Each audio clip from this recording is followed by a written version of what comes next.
This is Real News Media TV, coverage you can trust. Please like, share, subscribe, and hit the notification bell. Select all for daily news updates. Herbie student succumbs to injuries sustained on SBA geography field trip.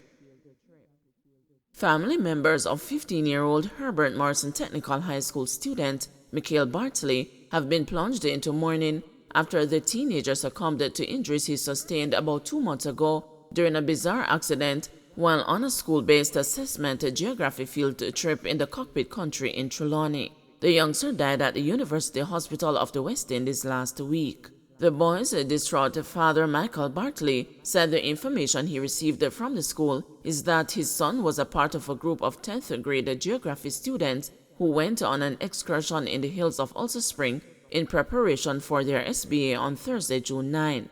According to the distressed father, tragedy struck when it was the turn of the group of 3 students that his son was a part of to descend the rugged terrain from a cave. He said Mikhail received a crushing blow to his head after he lost his balance during his descent and fell a distance of about 10 feet. I was told he went on his SBA trip into the cockpit country in Trelawney, I think Ulster Spring or something like that. He and some other kids went up to look at a cave. On his way down, the report from the teacher is that he lost his balance. It was a narrow path. They were coming down some corner or something like that. He lost his balance, fell on another child that was down below, and hit his head on the ground. They estimated the distance that he fell was about 10 feet, the grieving father told the news. He said Mikhail, who was still conscious at the time, was initially rushed to the Ulster Spring Health Center, but was shortly afterwards transferred to the Percy Junior Hospital in the bordering parish of Manchester.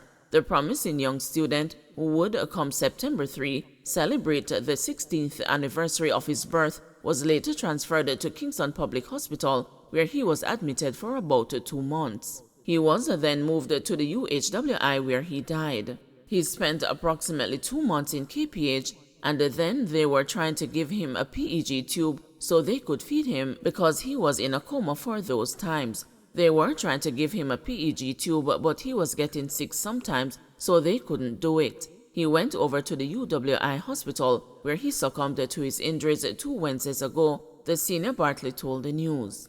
Mikhail's parents and the 10-year-old brother had expected him to pull through, the elder Bartley confirmed. We had hoped that he would have made it because he was able to open his eyes and all of that.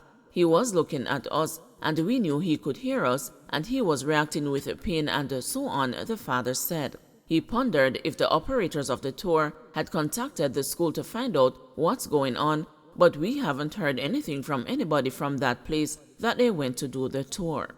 Bartley wishes for steps to be taken by the Ministry of Education to prevent the recurrence or a similar incident which led to his son's demise. The thing about it is I would never want to see that happen to another student. So I am just saying even the Ministry of Education has to take a look into what has happened and to try to prevent something like that from happening again. I don't know the protocols and all of that stuff and if they were followed. We haven't gone to that part yet because first of all we were trying to see if we could make sure our son recovered and the stuff like that, the grieving father said. Meanwhile, Hugh Dixon, executive director of the Southern Trelawney Environmental Agency, which operates the Cockpit Country Adventure Tours, has distanced his company from the trip.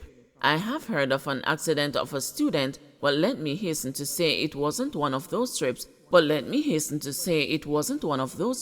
that was done by Southern Trelawney Environmental Agency or Cockpit Country Adventure Tours. But I had some insights into a bad accident that took place.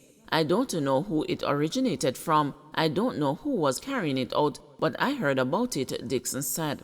We do an educational school program where we, over the last maybe 20 years, have been hosting kids here, and they come from, I would say, schools from the full length and the breadth of the island, from Mannings in Westmoreland to Titchfield in Portland, come here to us. He stated that I must knock on wood and give the good Lord thanks that we never had any accident on our tours. And I must say it is because we have safety standards that we have to abide by, set by the Jamaica Tourist Board and by Tourism Product Development Company, and our complement of staff are trained guides, trained by TPDCO, trained by STEA. We have been doing these tours for over 20 years, and we have been doing the school tours that length of time as well, he explained. When we heard about the mishap, we were taken aback because we were first wondering if it was a case that somebody else were conducting these tours or if it is a case of a teacher or a school that just operated on their own volition and just came here to do something by themselves. So we tried, and I am very particular in isolating ourselves from the incident, not that we are not concerned about it, but more so if it were perceived in any way that it happened under our watch. When the news contacted principal of Herbert Morrison Technical High School, Paul Adams, for a comment yesterday, he said he could not speak on the matter at the time and asked that questions be emailed to him. The Thanksgiving service for Mikhail will take place on September 10 at Westgate Hills Baptist Church. Jamaican woman shot dead in Maryland, husband charged with murder. The shooting death of 34-year-old Julicia Fairweather in Prince George County, Maryland in the United States has left her family members here devastated. It's shocking to the whole family. It's hard, very hard. Take it from me, the whole family is it's hard. One of my daughters, she can't take it. She's just crying like a baby, the woman's uncle Ronald Nelson said in an interview with the news. According to a report in the Washington Post, police officers responded to a shooting at a home on Maryland Park Drive in Capitol Heights about 7:50 a.m. on Sunday, August 21, and when they arrived, they found Fairweather with a gunshot wound. She was taken to hospital where she later died. The report further stated that 37-year-old Orville Dean Fairweather, her husband, has since been taken into custody after initial reports indicated that he pulled the trigger. He has since been charged with first and second-degree murder in relation to the incident. It's not something you want to hear. When I heard first, I kept praying that she'll go to the hospital and survive.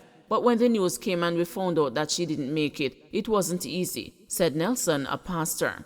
According to another family member who requested anonymity, the husband and the wife were not living together at the time. The family member claimed that she had gone to meet him on Saturday, only to hear that she had been shot the following morning.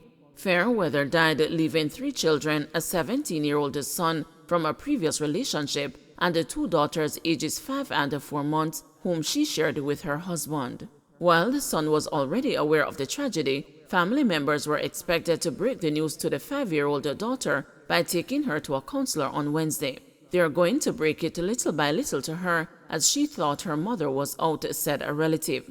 The deceased woman's father and a brother have already flown to Maryland to take custody of the children.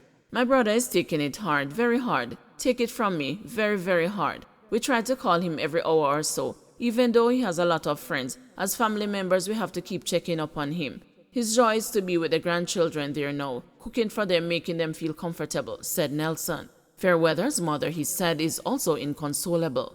A dental assistant, Fairweather emigrated to the United States when she was 11, but had been a frequent visitor to the island since her adult years. It was during those visits that she met her husband, who hails from Samuel Prospect, also in the parish, and eventually got married in 2013, according to Nelson. She came to Jamaica, fell in love, married him, and after returning, filed for him, added Nelson. Nelson said Fairweather was a lively, fun-loving go-getter, but she was of a strong of will. Probe underway into Above Rock's fiery death. The St. Catherine North police are probing if the discovery of charred remains of a man found Tuesday in an unfinished building was linked to a family squabble over land in Above Rocks. The police theorize the dead man, Richard Dragon Hoyes, 58, was shot and burnt to death sometime between midnight Monday and 8 a.m. on Crairies Road in the community. Hoyes, who lived in the community but had moved to Paisley Gardens, Portland, had reportedly returned to the area recently. I think about 6 shot him get and then burn him, said a resident familiar with the incident who requested anonymity. Reports from the Linseed police are that householders heard explosions and later called the police. The police said that a number of spent casings were found at the scene. Some residents told the news that they were not familiar with Hoyes because he had left the community many years ago. The St. Catherine North police are asking anyone with information to contact the Linseed Criminal Investigation Branch.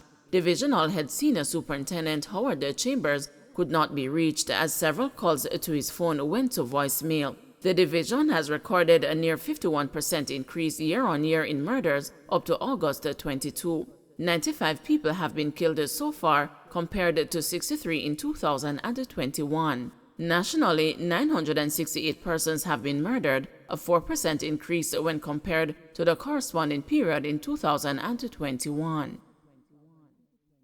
Don't forget to like, share, subscribe, and hit the notification bell. Select all for daily news updates.